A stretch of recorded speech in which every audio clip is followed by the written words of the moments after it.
Agora que já conceituamos o que são as práticas de incremento de valor, vimos as 12 recomendadas pelo IPA, vamos agora abordar cada uma delas em detalhe. E vou seguir aqui a sequência mostrada naquela tabela da utilização, começando, portanto, pela mais utilizada, que é a construtibilidade. Comentei na aula anterior que um primeiro passo é você definir quais são os critérios. Por que estou escolhendo essas VIPs?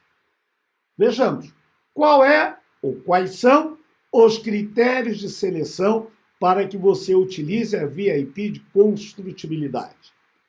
Layout da planta congestionado, movimentação de cargas especiais durante a obra, e aí faz-se necessário um planejamento em detalhe. Uma planta muito complexa, ou então cuja construção seja durante uma parada de manutenção, porque aí há fortes interfaces e é necessário avaliar a construtibilidade. Quando a modularização, já vamos ver exatamente o que é uma alternativa a analisar. Projetos revamps de unidades existentes. Revamp é revisão, ampliação. Ou seja, quando eu vou parar uma unidade para fazer uma revisão, uma ampliação. E, como vimos, a VIP de construtibilidade, ela começa no FEL 2, é revisada no FEL 3 e é atualizada durante o detalhamento, construção e montagem. Qual é o propósito da VIP de construtibilidade? Evitar falhas de projeto, na seleção de materiais ou dimensões, minimizar especificações incorretas ou ambíguas, minimizar aspectos construtivos que dificultem ou onerem demasiadamente a construção, vamos bater muito em cima disso, que é um dos propósitos principais, eliminar aspectos de projeto que excedam a capacidade da indústria, eliminar dubiedades que podem ser futuros objetos de pleito ou dificultar a contratação, mitigar condições adversas das condições locais, implementar melhorias no projeto, construção ou montagem, evitar atrasos e reduzir efetivo. Como é formada a equipe que vai desenvolver a prática de incremento de valor, construtibilidade? Deve ter, como de uma maneira geral, todas as equipes com as VIPs de 6 a 10 pessoas, sempre incluindo o gerente do projeto, que tem que sempre estar nas definições das VIPs, com poder de decisão em caso de indefinições, o facilitador, que é um elemento que tem experiência na implementação desta VIP, no caso, construtibilidade, e representantes das áreas de projeto no sentido de design, construção e montagem, segurança industrial, movimentação de cargas, solos e estradas, muitas vezes, planejamento, transporte, o EPC, ou a contratada para construção e montagem, operação e manutenção, quando for uma obra em instalações já existentes, que nós chamamos de brownfield, uma obra nova, né, é o que nós chamamos de greenfield. Quando fazemos uma obra em uma unidade já existente, chamamos de brownfield. Então, esta é a equipe, e como a VIP de construtibilidade é a que mais perdura ao longo do projeto, começa o FEL 2, vai para o FEL 3, vai para o detalhamento e execução, recomenda-se evitar um turnover dessas pessoas, buscar manter, na medida do possível, as mesmas pessoas ao longo dessas fases. Quais são os documentos requeridos para se executar a VIP de construtibilidade? O Project Charter, que é o termo de abertura do projeto, a declaração de escopo, o plano de execução do projeto, o cronograma, a estimativa de custos, a análise de risco, o plano de contratação, dados locais, solo, clima, estradas, acessos, fluxogramas de processo e engenharia, lista dos principais equipamentos, e arranjo geral proposto. Como eu tenho mencionado, essa é a VIP que mais perdura ao longo do projeto. Então, obviamente, alguns desses inputs, alguns desses documentos vão ser requeridos, mas em diferentes níveis. Por exemplo, o cronograma, no primeiro momento, teremos um cronograma preliminar, assim como a estimativa de custo. À medida que se vai avançando, se terá um cronograma e uma estimativa de custo mais detalhada. Ok? De uma maneira geral, são esses aí, com o rigor, o detalhamento concernente a cada uma das fases em que se esteja executando essa VIP. Aspectos a considerar. Qual é o histograma de recursos previstos? Quais as características dos maiores equipamentos? Peso, forma, dimensões. Esses equipamentos vão ser fabricados no local, que é o que nós chamamos de stick build, ou virão inteiros, que é a modularização. Quais e quantos são os acessos? Quais são as restrições de transporte? Vou mostrar algumas fotos interessantes aí. Pontes, passagens sobre viadutos, linhas de alta tensão, vias estreitas, cruzamento de vias. Como é o clima na região? Como é o mercado fornecedor local, em termos de mão de obra, equipamentos, guindastes? Quais interferências identificadas no layout da planta? Quais as características do solo? Né? Onde serão montadas as unidades, onde estarão os respectivos canteiros de obra, assim como as áreas também de laydown. O CII também preconiza a grande importância da VIP de construtibilidade e faz algumas recomendações. Que os cronogramas de trabalho sejam conduzidos pela construção, ou pelo menos que o planejador garanta o envolvimento pessoal de construção. Isso é fundamental. Infelizmente, há muitos casos em que nós temos um planejador que entende muito do Project ou entende muito do Primavera, mas às vezes não entende tanto da obra. Então, a participação do pessoal da construção para ter o olhar crítico de quem constrói e sabe as dificuldades é fundamental. Usar conceitos de design simples que permitam uma construção eficiente, buscar a simplificação dos layouts, padronização. Os elementos do projeto devem estar padronizados, permitindo a repetição da execução, as vantagens da escala, da quantidade, acelerar a curva de aprendizagem. Equipamentos similares, o pessoal vai aprendendo, vai vendo quais são as dificuldades e cada vez consegue realizar com menos dificuldade, com maior qualidade e com menor prazo. Projeto privilegiando, quando possível, o módulo, a modularização, facilidades pré-montagem. Tá? E aí a importância de optar pela modularização nas fases iniciais do projeto.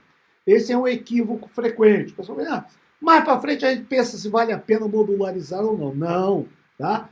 A decisão pela modularização não deve ser feita no detalhamento, deve ser feita ainda no projeto básico. Tá? Mudar os conceitos durante o detalhamento vai ser mais difícil, custoso e demorado. Privilegiar a facilidade na fabricação, transporte e instalação. Ainda o CII recomenda maximizar a acessibilidade de mão de obra, materiais e equipamentos. Particular atenção à questão do acesso e movimentação de guindastes.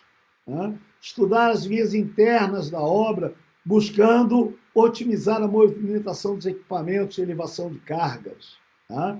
Para evitar engarrafamentos. Não pode passar aqui porque está ocupado. Né? Considerar fatores climáticos, tais como calor, vento, umidade, chuvas. Por exemplo, na área do Golfo do México, onde eu trabalhei na refinaria de Pasadena, um fator que sempre é levado em consideração é que de maio a setembro é o período de furacões.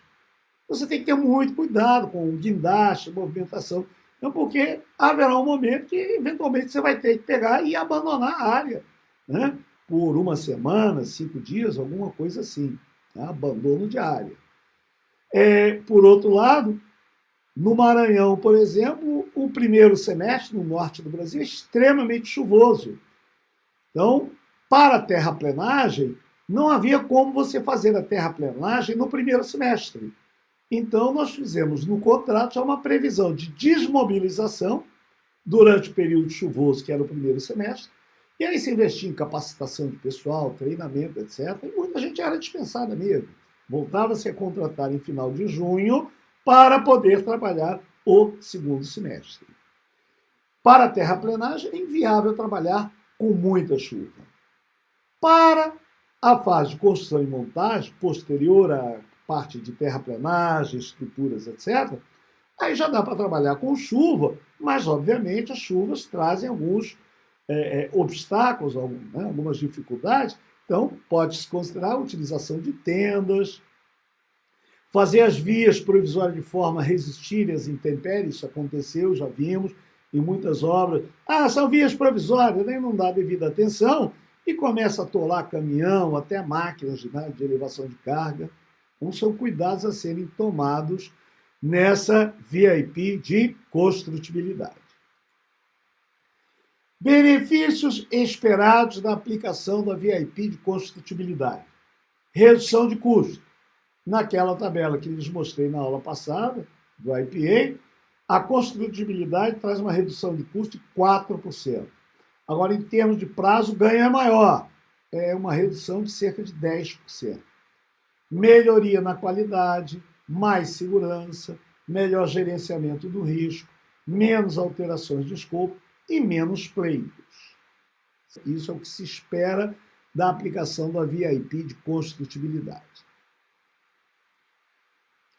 Agora vamos então falar sobre a questão da modularização. Definição. A modularização consiste na construção off-site, ou seja, fora do local da planta, né? Módulos que podem ser unidades inteiras ou partes de unidade de grandes dimensões, que serão transportadas e montadas e interligadas no local. Elas são fabricadas off-site e montadas on-site. O contrário é o stick build, que é a montagem tradicional. Eu trago o material todo, perfil, vigas, tubas, chapas, motores, etc, etc, etc. São entregues no local da obra, diretamente dos fornecedores, e aí são montados por equipes de montadores, caldeireiros, soldadores, etc, etc. Quais são fatores a serem considerados quando eu começo a pensar vale a pena ou não modularizar? Pode haver escassez de mão de obra por aquecimento do mercado. O mercado local está muito aquecido, então é difícil eu conseguir gente para a minha obra. Ou então, escassez de mão de obra porque tem muita gente, mas a pessoa não é qualificada.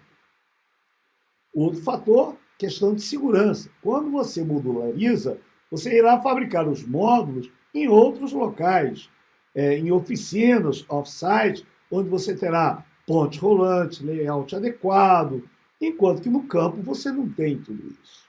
Então, os aspectos de segurança, né, no off-site são melhores. Depende, obviamente, de fácil acesso para transporte e movimentação de grandes cargas. Nesse aspecto, quanto mais próximo de portos, melhor para modularizar. É necessário também a disponibilidade de grandes equipamentos de movimentação de cargas. E há que se levar em conta custo, prazo, qualidade, o porte do projeto, a capacidade da empresa em influenciar o mercado local. Conforme eu mencionei, você pode ter escassez de mão de obra, mas de repente a tua empresa veio e ela é um imã, ela vai atrair, ela vai tirar pessoal das demais empresas e trazer para a sua empresa. Aí depende, né, do porte, da projeção nacional da sua empresa, da empresa que capitaneia o projeto. Quando se fala em modularização, aspectos a considerar em termos de custos. O que pode aumentar o custo? O custo do aço, porque para o equipamento, basicamente, o aço é o mesmo. Mas para você transportar, você tem que criar estruturas que permitam içamento, movimentação, então você gasta mais aço. O custo do transporte, navios, carretas especiais. O custo da instalação, você tem que ter guindastes de grande porte, eventualmente tem que construir ou adequar docas. O custo de detalhamento, que tem que levar em conta não apenas o detalhamento dos equipamentos, mas de toda a estrutura para poder transportar os módulos. Agora, diminuição de custo. Off-site, você pode encontrar, vou já dar um exemplo, mão de obra mais barata. Você terá uma redução de custos indiretos, você vai requerer menos supervisão, você está numa oficina, né, mais especializada. Maior produtividade, que pode ser pelo fato de estar trabalhando numa oficina mais adequada, ou pela legislação trabalhista mais flexível, o clima mais ameno, ou por não haver necessidade de transporte pessoal. E, na medida que você consegue reduzir o prazo, isso aí, obviamente, impacta favoravelmente nos custos. Eis aí o exemplo que eu ia mencionar. Quando eu trabalhei na refinaria de Pasadena, se considerava muita questão, então eu estive aí em algumas mesas redondas, foi apresentado isso aí, estou reproduzindo aqui com autorização do autor, Bill Mayer, tá? Na Houston Business Roundtable, na mesa redonda, ele comentava, fazia essa comparação, on-site e off-site, né? Ou seja, on-site, qual é a produtividade em termos de homem-hora por unidade produzida, seja lá metro linear de solda, seja lá tonelada de estrutura, versus off-site ainda nos Estados Unidos. A produtividade, on-site, você gasta mais homem-hora para realizar uma mesma unidade, 1,7, enquanto que off-site, 1,2. Porém, o custo da mão de obra na região do Golfo é $105 por homem-hora, em média, enquanto que em regiões fora da área do Golfo é $55. E aí, combinando isso aí, você terá o custo relativo, ou seja, unidades monetárias por unidade produzida, de $178 na região do Golfo, versus 66 em outras regiões fora da área do Golfo. Ou seja, na área do Golfo, o custo é 2,7 vezes maior do que em outras áreas dos Estados Unidos que não sejam a região do Golfo. Comparando os Estados Unidos com a Ásia, né, particularmente Estados Unidos na região do Golfo, repito aí os valores de produtividade, custo de mão de obra da região do Golfo. Em termos de produtividade, a produtividade diminui. Você comparando aí, como o pessoal da área do Golfo é muito especializado em obras de óleo e gás, a produtividade na Ásia, ela é, pasmem, menor. Você gasta mais homem-hora, 3,5 homem-hora por unidade produzida. Porém, o custo da mão de obra é de $12 por UHH. E aí o custo relativo em unidades monetárias por unidade produzida é de $42. Ou seja, aí nós vemos que a construção na área do Golfo stick build é 4,2 vezes maior do que o custo em produzi-lo na Ásia e transportar. Então são fatores a serem considerados. Você vê que a diferença, tá, seja dos Estados Unidos, seja comparado com a Ásia, é gritante, bastante grande. Quando você compara os custos da montagem modularizada com o stick build, reparem que no stick build você basicamente tem apenas os custos laborais do trabalhador e os custos do campo, ou seja, da supervisão. Enquanto que na construção modular você tem os custos laborais, você tem os custos de engenharia, que tem, né, são um pouco maiores, que você tem que engenheirar a forma de transportar, você tem custos aí de embarcação de navios, você tem custo de instalação, guindaste, etc. Ainda que existam mais componentes de custo na modularização, você vê que você tem um ganho substancial ao optar pela modularização. Em termos de prazo também, porque em termos de prazo você vai fazer primeiro a parte civil, aí em verde, Aí, quando está terminando a parte civil, você já pode começar a montagem eletromecânica, que é a parte vermelha, e depois, ao final, você começa o comissionamento.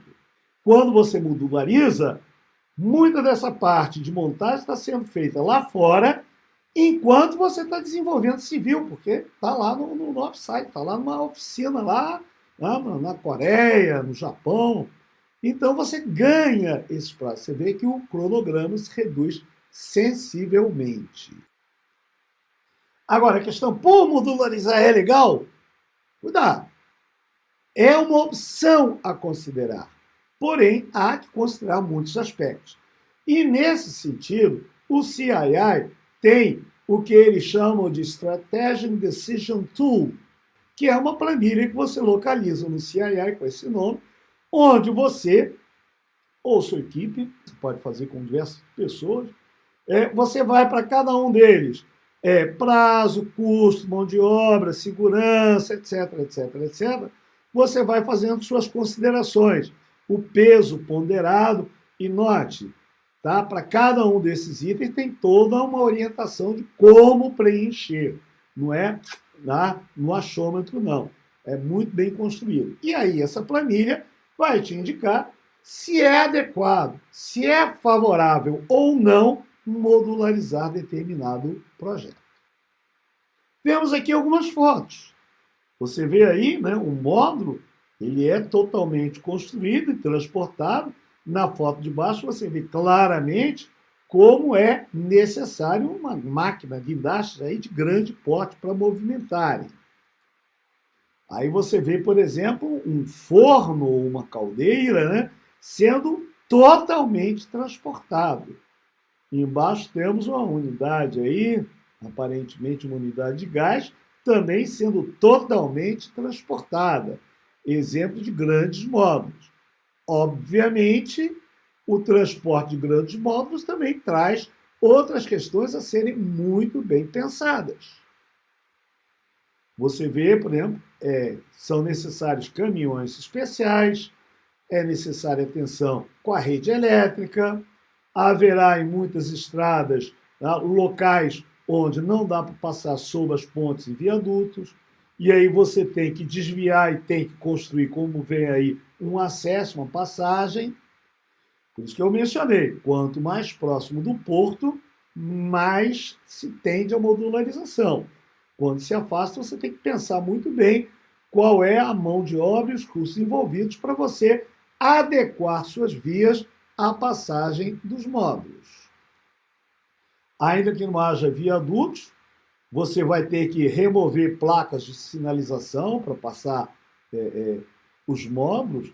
Obviamente, você vai ter que bypassar os pedágios, né? É outro aspecto a considerar.